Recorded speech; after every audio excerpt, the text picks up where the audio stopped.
A lot of times you will see that certain websites are going to have beautiful and very custom fonts on their website. So in this video, let's see how we can do the same. So in our video in front of you, we have this simple little website with a headline and a few paragraphs, and they are just simply mentioned over here. And the style.css just is very simple and straightforward. Now, let's see if I want to set up my website to have consistent fonts. So the way it works is that in the body element, you actually define the font family or what fonts you want the entire body and all of its children to have. Now, the way it works is that you define one or more fonts in the font family. So let's say you want Arial as your font, you just provide Arial, save and refresh, and you see the entire website is Arial in the font family. Now, the way fonts work is the font that you mention in your font family or the multiple fonts that you mention in your font family should be available in the computer of your user. So Arial is a very common font, but let's say for some odd reason your user does not have Arial font on their computer, then it's going to default to whatever browser's font is. So a lot of times what big websites and professional websites will do is actually include multiple fonts. So if the first one doesn't work, the second one is going to work. The second one is not available, the third one is going to work, the fourth one is going to work, like that. So let's say if Arial is not available, you can provide, let's say, what is another font? Let's say sans serif.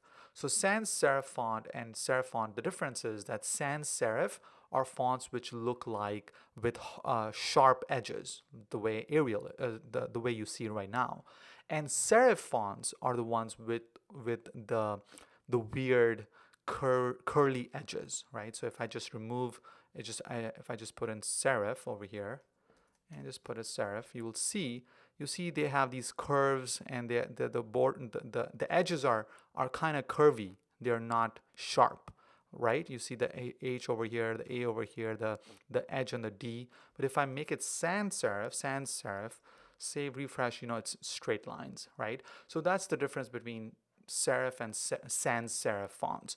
So let's say Arial is a sans serif font, which is without straight lines. You would say Arial. If Arial is not available, then make it sans serif. If besides Arial, let's say Tahoma is a font, make it that if Arial is not available. So basically these are backup fonts. If the first one doesn't work, make it the second one. If the second one is not available, make it the third one, and so forth.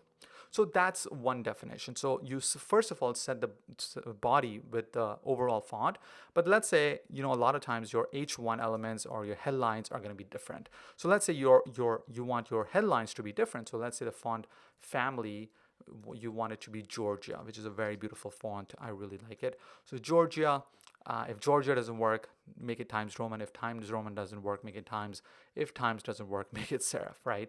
So you refresh and you see this one is different, the H1, and the rest of the body is different, right? So that's how you set it up.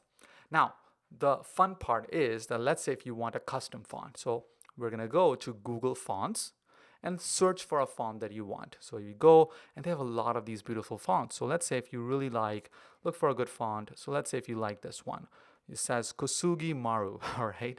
So if I like this particular font and I like this font, I can simply, put the plus sign over here, and kind of add all the fonts that I want. Now, be sure to not add a lot of fonts, because the more fonts you're going to have, the more your website is going to be heavy, all right? So what Google Fonts does, if I click over here, it actually gives you this link element. So this particular entire font library is downloaded on your website when the user views it. So if you have a lot of these fonts that you're downloading, your website is going to be slow. So do not try to install multiple fonts. Just stick with one, or two, right? So over here, they actually tell you load time is fast. So, okay, that's safe. We can do that. So there are two steps to importing these custom fonts, all right? So the first step is to import it, right, with this step. And the second thing is to apply that particular font to wherever element that you want to apply it on. Now, within the importing step, there are actually two ways to import. You can either import it via the HTML element, the link element, or you can do it via the CSS, via the @import symbol. So you could just copy paste this one in your CSS over here, or you copy paste this link element in your HTML. So we're going to just try this thing. we can go back over here, and in my HTML, I can just import this particular font. So you see this URL, just read this. fonts.googleapi.com/css ? Family is the name of the font. So this basically downloads the entire font family from Google. Save, refresh, and this has no effect on our page because we're not applying these fonts on our elements. So the second step is actually to apply these fonts. Similarly, simply by adding the font name.